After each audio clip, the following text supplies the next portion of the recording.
Hello everyone, this is CA Prajakta Munde. Hope आप सब लोगों की प्रिपरेशंस बहुत अच्छे से चल रही हैं for the upcoming CA final examinations. Now as we are in the process of revision, अब आप लोगों का सबका रिवीजन का टाइम चल रहा होगा। And as you all are aware, I have been releasing revision lectures since the relevant topics that are important on the channel.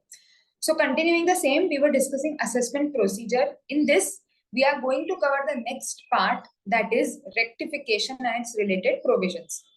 So basically अभी तक हम लोगों ने बात करी कि किस केस में असेसी को रिटर्न फाइल करना मैंडेटरी है। Once the assessee has filed the return of income, what actions can the assessing officer take on the assessee?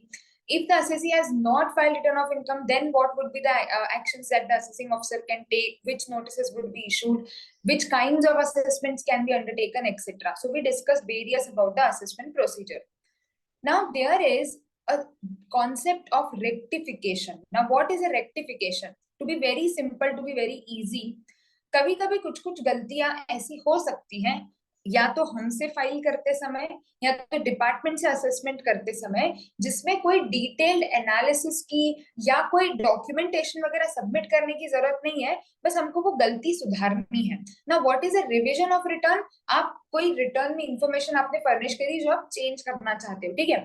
Rectification is basically to rectify a mistake which is apparent from records. मतलब जो records available हैं, कोई extra explanation नहीं देना है, कुछ जाके समझाना नहीं है, कुछ डॉक्यूमेंट्स वगैरह नहीं देने पड़ेंगे। जो डॉक्यूमेंट्स, जो इंफॉर्मेशन ऑलरेडी रिकॉर्ड पे है, वो देख के ये चीज क्लियरली दिख के आ रही है कि यार ये डिडक्शन नहीं मिलना चाहिए था बट ये क्लेम हो गया है, या फिर ये डिडक्शन गलती से 2 बार क्लेम हो गया है। Whatever, any kind of mistake which is apparent from the record, the most important thing that is to be kept in mind over here is that the mistakes which are apparent from record can be rectified under section 154. Now what can be rectified? The assessing officer, basically the income tax authority, may amend any order. Now what can be amended? They can amend any order which they have passed, amend any intimation. 143(1) का amendment किया जा सकता है। 143(1) में अगर कोई ऐसी mistake notice होती है जो अपीयरेंट फ्रॉम रिकॉर्ड है, 200A and 206CB, that is TCS और टीडीएस के जो हमारे इंटीमेशंस होते हैं। So 200 is TDS, 206C is related to TCS. ये कोई भी चीजें इनकम टैक्स अथॉरिटी जो है वो अमेंड कर सकती है अगर उसको लगता है कि ये मिस्टेक अपीयरेंट फ्रॉम रिकॉर्ड है। The mistake should be apparent from record. It can be a fact or it can be law, but it should be apparent from record. Something which is clearly not allowed under law, उसमें कोई discussion करने की जरूरत नहीं पड़ेगी। वो आप mistake apparent from law हुआ, फिर भी मिस्टेक अपीयरेंट फ्रॉम रिकॉर्ड है, तो भी आप उसको रेक्टिफिकेशन में कंसिडर कर सकते हो। Change of opinion can not be a basis, because then there is a justification which is required. अगर सपोज मैंने फाइल करा, मेरा ओपिनियन अलग है और डिपार्टमेंट का ओपिनियन अलग है, there is no mistake which is apparent from record, we need to discuss, है ना। I need to give some documents, he needs to verify them, etc. Then mistake is not considered as apparent from record. Now what all can be also considered as a mistake apparent from record? First, अगर आगे चल करके कोई supreme court का decision आ जाता है, so if there is a supreme court decision on interpretation of law, it will be considered as a mistake apparent from record and retrospective amendment हो जाता है। इसका एक एग्जांपल भी अभी मैं आपको दूंगी, नीचे हम पढ़ेंगे 155(18) section 155। This is an example of retrospective. तो बाद में चल करके पिछले ईयर उसको रेक्टिफाई अगर करना पड़ रहा है, वो भी एक तरीके से मिस्टेक अपीयरेंट फ्रॉम रिकॉर्ड ही माना जाएगा। Okay, now doctrine of partial merger क्या है, that I will explain you when we will discuss appeals and revision. Short में बता देती हूँ, कोई भी मैटर अगर किसी अपील में या रिवीजन में कंसिडर किया है और वो डिसाइड हो चुका है, considered and decided in any proceeding by way of an appeal और रिवीजन, तो उसके ऊपर रेक्टिफिकेशन नहीं किया जा सकता। तो अगर उस ऑर्डर पे रेक्टिफिकेशन करना है तो वो मैटर छोड़ के आप बाकी मैटर्स पे कर सकते हो। जो मैटर ऑलरेडी अपील का पार्ट हो चुका है उसके ऊपर रेक्टिफिकेशन का वो नहीं मिलेगा, ठीक है, राइट रेक्टिफिकेशन का नहीं रहेगा। अमेंडमेंट में भी सुओ मोटो और सेम में भी brought into the notice by the assessee. तो if suppose the assessing officer himself feels कि यार हाँ यहाँ पर रेक्टिफिकेशन की जरूरत है, तो वो खुद ही रेक्टिफाई कर सकता है। And if otherwise the assessee can also bring it to the notice. So you can file a rectification application कि सर आपने ये जो ऑर्डर पास करा है इसमें ये मिस्टेक है जो कि apparent from record है, तो ये आप हमको क्या है रेक्टिफाई करके दे दो. Opportunity of being heard to be given, अगर सपोज डिपार्टमेंट खुद से रेक्टिफिकेशन कर रहा है and that is resulting in an enhancement of your liability, या आपका रिफंड वगैरह कम हो रहा है, तो आपको अपॉर्चुनिटी दिए बिना ऑर्डर पास नहीं किया जा सकता. He has to give an opportunity of being heard. Now once the rectification has been passed, obviously that order would be considered. Time limit for rectification, what will be the time limit for rectification? कब तक कर सकते हैं? 4 years from the end of the assessment year in which the order sought to amended was passed. तो suppose आपका AY 14-15 है, या थोड़ा आगे का ले लेते हैं, AY 18-19 है, AY 18-19 का 143-1 आया, 143-1 आया, उसके बाद उसका असेसमेंट हुआ 143-3 में, और 143-3 का जो ऑर्डर आया है उसमें कोई मिस्टेक अपीयरेंस फ्रॉम रिकॉर्ड है, तो 143-3 का ऑर्डर जिस ईयर में पास हुआ, let's say I am taking a random date, let's say 15th of March 2020-21, तो अगर 15 मार्च 2021 को 143-3 का ऑर्डर पास हुआ है इस एंड ऑफ ईयर से, तो आपका ईयर खत्म कब होगा? 2021 से 4 साल तक इस ऑर्डर को अमेंड किया जा सकता है, रेक्टिफाई किया जा सकता है. तो जिस ऑर्डर को आप रेक्टिफाई करने की बात कर रहे हो, वो ऑर्डर जिस ईयर में पास हुआ है उस ईयर के एंड से 4 इयर्स काउंट करने हैं. एवाई 18-19 से 4 साल काउंट नहीं करने हैं. Getting the point? Because procedures काफी सालों तक चलते हैं बहुत बार. तो आप जिस साल का ऑर्डर है, जिस साल वो ऑर्डर पास हुआ है, that is to be amended, वहां से 4 साल आपको काउंट करने हैं. अगर एसएससी ने एप्लीकेशन दिया है तो एसएससी का application should be disposed of within a period of 6 months from the end of the month in which the application is received by it. तो अगर मैंने सपोज 14th of September को application दी है department को कि इसमें गलती हुई है, mistake is apparent from record, please rectify it, तो 30th of September से लेकर के विद इन 6 months आपको क्या करना पड़ेगा, मतलब आप ऑफिसर को he has to pass the final order either amending or refusing the claim. It may be noted that the time limit of 6 months is overall within that 4 years. 4 years से ज्यादा का टाइम नहीं हो सकता. 6 महीने वगैरह सब मिला के भी मैक्सिमम रेक्टिफिकेशन कब तक पास हो सकता है? 4 साल के अंदर अंदर पास करना पड़ेगा. ठीक है. So this is what is rectification. Now ये तो सिंपल सी बात हो गई. कोई भी ऑर्डर है, इंटीमेशन है, अगर उसमें कोई मिस्टेक है विच इज अपीयरेंट फ्रॉम रिकॉर्ड, उसके लिए आप रेक्टिफिकेशन की एप्लीकेशन दे सकते हो एसएससी, या फिर असेसिंग ऑफिसर जो है वो खुद से रेक्टिफाई कर सकता है. ठीक है.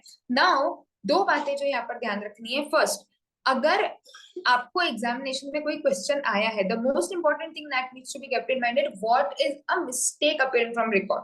तो मेनी अ टाइम्स डिपार्टमेंट जो है, सपोज आपको एग्जाम में क्वेश्चन दिया है, उन्होंने assessee has claim certain expenditures as a deduction, however department holds a contention that this should not be considered as a revenue expenditure.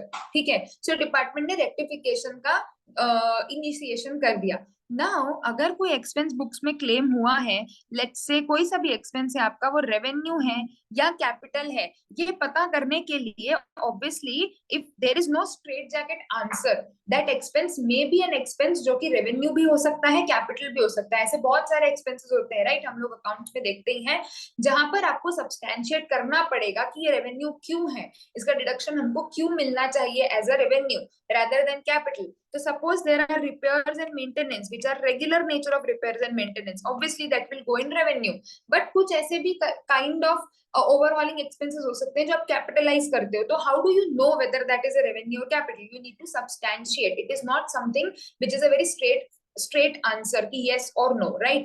ऐसे केसेस को department rectification में कंसिडर नहीं कर सकता.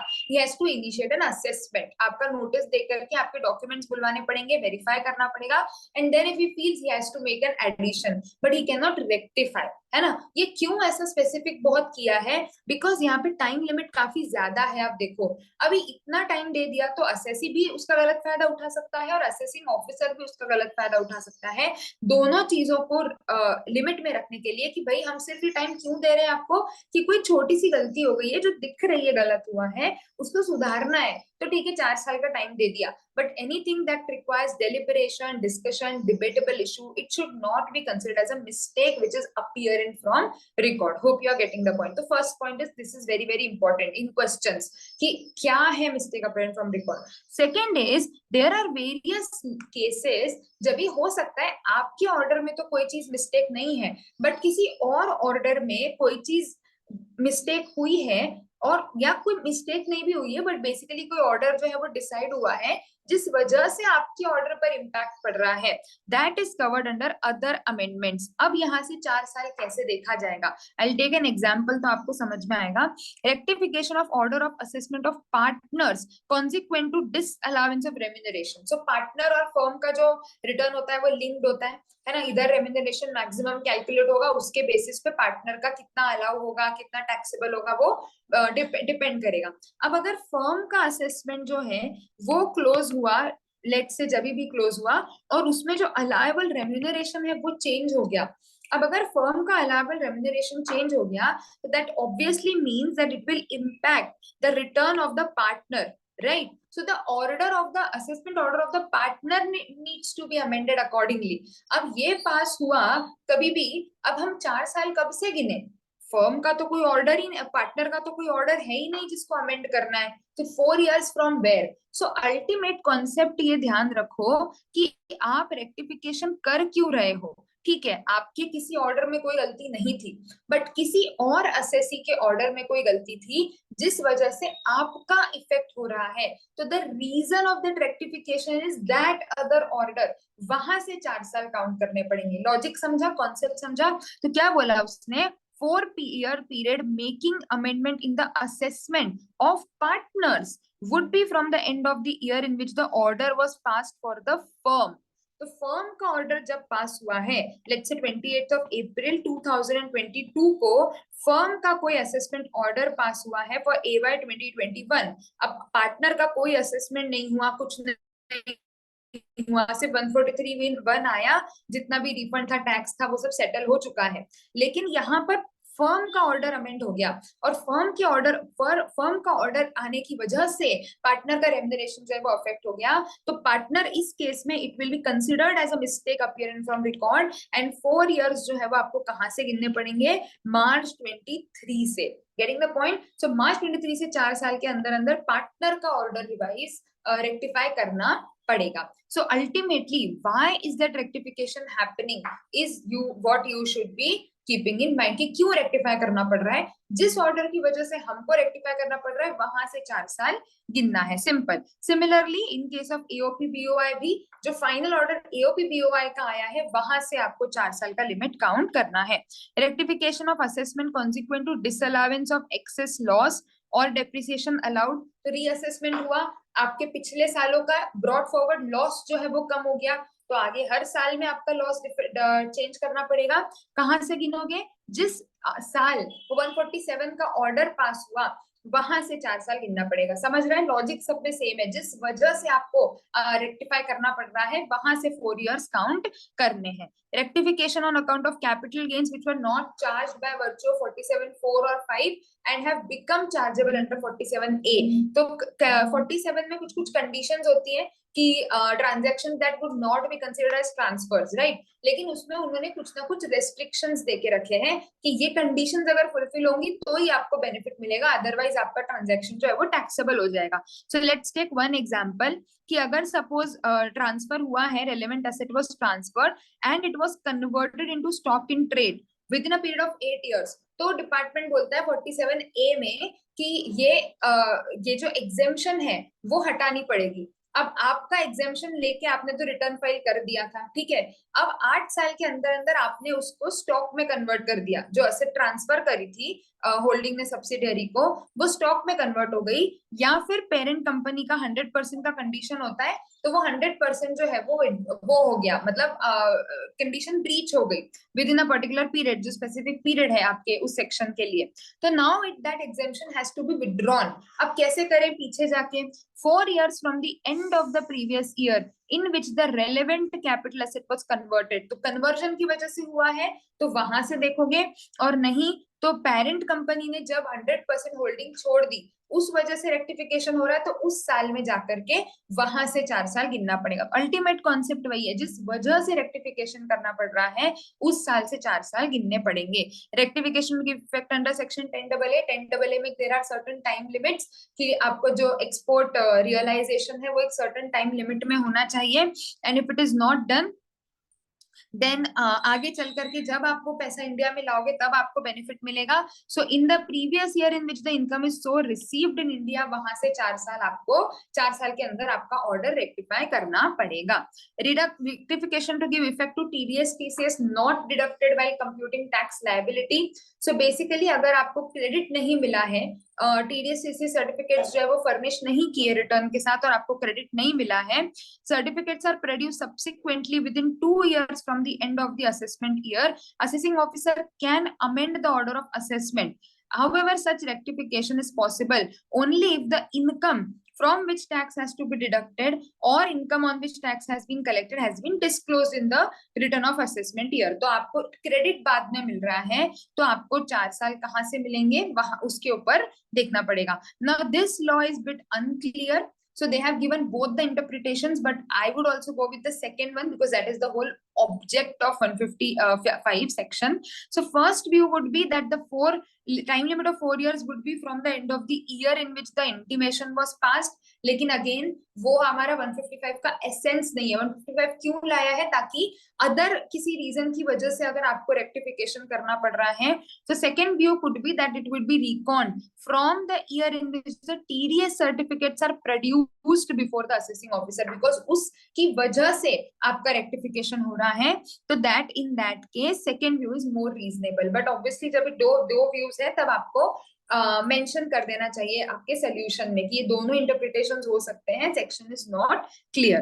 Rectification to give effect for credit of income tax paid outside India, again suppose आगे चल करके सब आपका फॉरेन टैक्स क्रेडिट है, आपको पता चला कि फॉरेन कंट्री में उस टैक्स पेड का कुछ डिस्प्यूट हो गया है, so there is some credit that shall be allowed in India based on the proof of payment. लेकिन टैक्स आउटसाइड इंडिया में कुछ डिस्प्यूट चल रहा है और आपको प्रूफ नहीं मिल पा रहा है पेमेंट का आपके बाहर कंट्री में, तो इंडिया वाले क्रेडिट नहीं देंगे।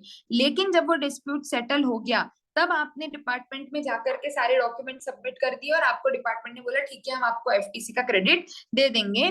In this case assessee is required to make the application within a period of 6 months from the end of the month in which the dispute is settled, और आपको बताना पड़ेगा क्या गलती हुई थी, वो सब बताना पड़ेगा कि सेटल हो गया है, ये रहा हमारा प्रूफ, फॉरेन में हमने जो टैक्स पे किया है। Again in this case that intimation has to be amended within provisions of 154। Now कहाँ से करेंगे? फिर वैसा ही है टीडीएस टीसीएस क्रेडिट जैसा कि 4 साल कहाँ से गिनना, section is not clear, so they have given both the views either from the intimation year और in the year in which the dispute got settled, क्योंकि अल्टीमेटली रेक्टिफिकेशन करना क्यों पड़ रहा है उस वजह से वहां से 4 साल गिनना चाहिए। ठीक है।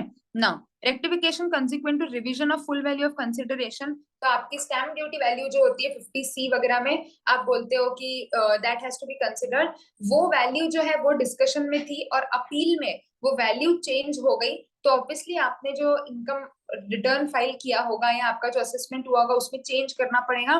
The period of 4 years shall be reckoned from the end of the previous year in which the order revising the value was passed in the appeal। जब वो वैल्यू रिवाइज हुई है उस पर्टिकुलर ईयर से 4 साल आपको गिनने पड़ेंगे। Recomputation of capital gains on accounts of reduction of any compensation, again similar to what we discuss in 50C। तो जब आपका अगर कंपनसेशन को लेकर के आपका डिस्कशन चल रहा था डिपार्टमेंट में, आपका असेसमेंट ये कोर्ट केस चल रहा था for compensation on compulsory acquisition, again 4 साल कहाँ से गिनने पड़ेंगे? And of the previous year in which the order reducing the compensation was passed, जहां पे आपका कंपनसेशन रिड्यूस हुआ वहां से 4 साल देख के आपको आपका रिटर्न जो है वो रेक्टिफाई करना पड़ेगा और अकॉर्डिंगली कैपिटल गेन कम करना पड़ेगा। सबके कॉन्सेप्ट सिमिलर है ना, आपको सब केसेस पता होने चाहिए कि किस किस केस में 155 अप्लाई होता है। Rectification to revoking of payment, तो 80RR भी आपको पेटेंट का डिडक्शन देता है ना। अब आपकी अगर वो पेटेंट जो है वो रिवोक हो गया तो अब आपका डिडक्शन अगेन क्वेश्चन में आ जाएगा। Assessing officer shall recompute the total income of the relevant year and make the necessary amendment, तो फॉर द पर्पसेस आपको ओरिजिनली 80 RRB जो आपने कैलकुलेट किया वो चेंज करना पड़ेगा.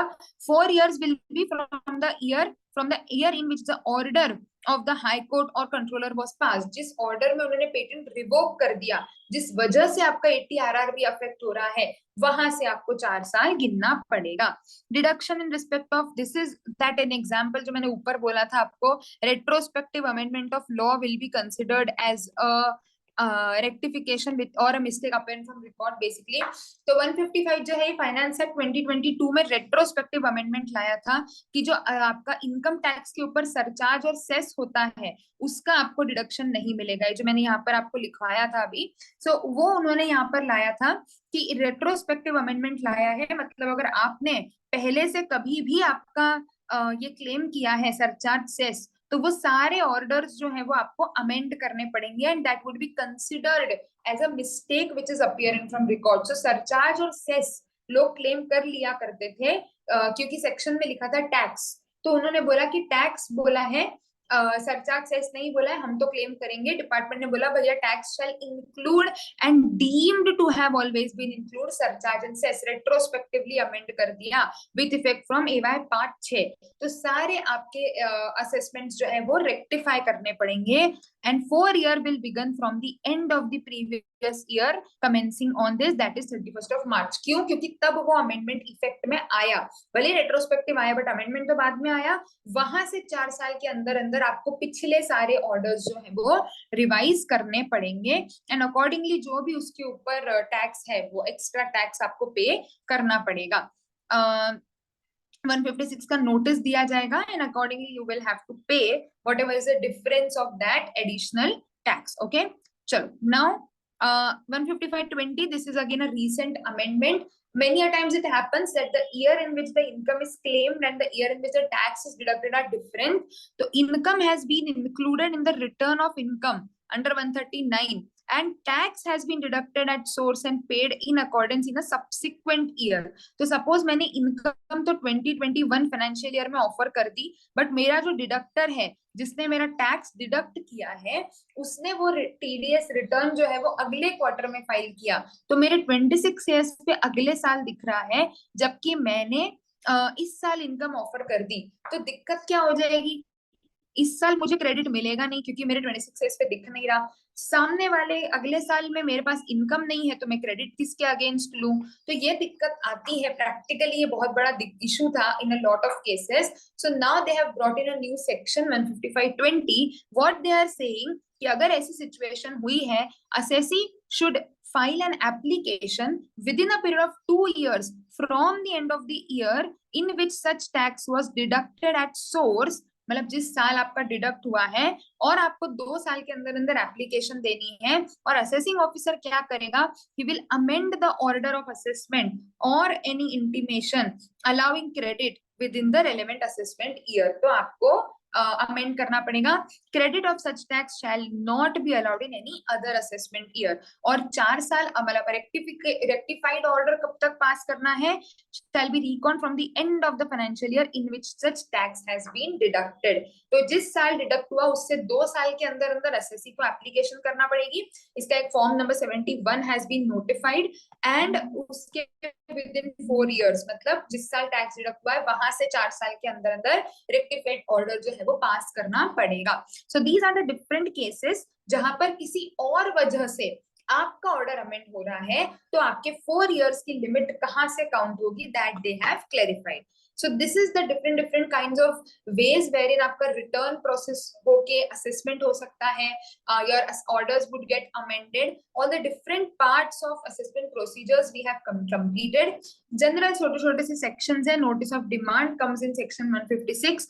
कोई भी डिमांड अगर है तो 156 का नोटिस जो है वो दिया जाता है to the assessing or to the assessee by the assessing officer. Then in these cases faceless rectification and all has to be done faceless. So majorly we have covered all the different types of assessments, rectifications, what all can impact your return of income, है ना, आपकी income को क्या क्या चीजें impact कर सकती है.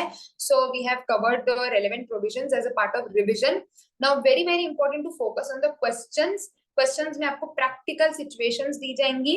जैसे अगर थोड़ा सा हम कोई एक दो क्वेश्चंस देखें, केस लॉ बेस्ड क्वेश्चंस भी आते ही हैं। Can unabsorbed depreciation be allowed to be carried forward in the case is not filed within the due date, तो हमने पढ़ा 139(3) में जो रेस्ट्रिक्शन है वो अनअब्जॉर्ब्ड डेप्रिसिएशन को या फिर आपके बिजनेस हाउस प्रॉपर्टी लॉस को एप्लीकेबल नहीं होती है, सो इसीलिए आप उसको क्लेम कर सकते हो। So these are certain specific cases, right? Now, whether the time limit of 4 years would apply from the date of original assessment or the order of appellate authority, जिस ऑर्डर को आपको अमेंड करना है वहां से 4 साल गिनना है। तो अगर अपीलेट अथॉरिटी के ऑर्डर को अमेंड करना है तो वहां के फाइनेंशियल ईयर के एंड से 4 साल काउंट करने पड़ेंगे। सो प्रैक्टिकल सिनेरियोज दिए जाते हैं, देखो आपको कि देखो assessing officer has issued a notice calling on furnishing of return. In response, assessee furnished return of loss and claimed carry forward of loss. क्या वो कर सकता है? तो 142 उसने ओरिजिनल रिटर्न नहीं भरा, तो सबसे पहले क्या होगा, हमने पढ़ा 142(1) का नोटिस आएगा, है ना। 142(1) में असेसिंग ऑफिसर ने बोला रिटर्न भर दो, असेसिंग ने रिटर्न भर दिया, लेकिन उसने लॉस रिटर्न भर दिया और अब वो बोल रहा है मुझे कैरी फॉरवर्ड करने का टाइम दो। क्या उसको रिटर्न ऑफ लॉस 142(1) में कैरी फॉरवर्ड करने का प्रोविजन है? तो अब आपको ध्यान से क्या करना पड़ेगा, लॉस रिटर्न के ऊपर क्या क्या प्रोविजंस अप्लाई होते हैं वो ध्यान रखना पड़ेगा। और उसके ऊपर 139(3) देन आपका 142(1) क्या बोलता है, अल्टीमेटली आपका वो जो रिटर्न है वो क्या वो सारी कंडीशंस फुलफिल कर रहा है। सो इस एग्जांपल में अगर हम ले, so loss has to be filed within the due date, right. Any return of loss जिसमें कि आपका बिजनेस लॉस है, कैपिटल गेन लॉस है, any loss other than unabsorbed depreciation और house property loss has to be filed within the due date prescribed under section 139(1). So if the due date within section 139(1) is not furnished, then it is not considered as a return furnished under 139(1), and therefore the benefit of carry forward of losses shall not be available. हमें unabsorbed depreciation के लिए condition fulfil नहीं होती तो वो allowed रहेगा। So interplay of these sections is very very important. 143(2) का notice आ चुका है and in the meanwhile क्या डिपार्टमेंट आपका रिटर्न हमने फाइल नहीं किया है तो क्या 143(2) का नोटिस दे सकता है, रीअसेसमेंट कब इनिशिएट हो सकता है। All these cases are very very important. Okay, so go through all these provisions, go through all those conditions and first try to understand what is the process। Return file किया तो क्या होगा, नहीं किया तो क्या होगा। बेसिक अगर आपका स्ट्रॉन्ग रहेगा तो किसी भी क्वेश्चन में प्रॉब्लम नहीं आएगा। तो बेसिक्स पे फोकस करो, what conditions are to be fulfilled and basis that you will be able to answer। First you go through all the provisions, then we can have a discussion and we can understand how to solve the practical questions, है ना। So you just go through all these things, let me know if there are any doubts, we can discuss about it and we can then prepare accordingly। So all the very best for your examinations and do feel free to reach out if you have any issues।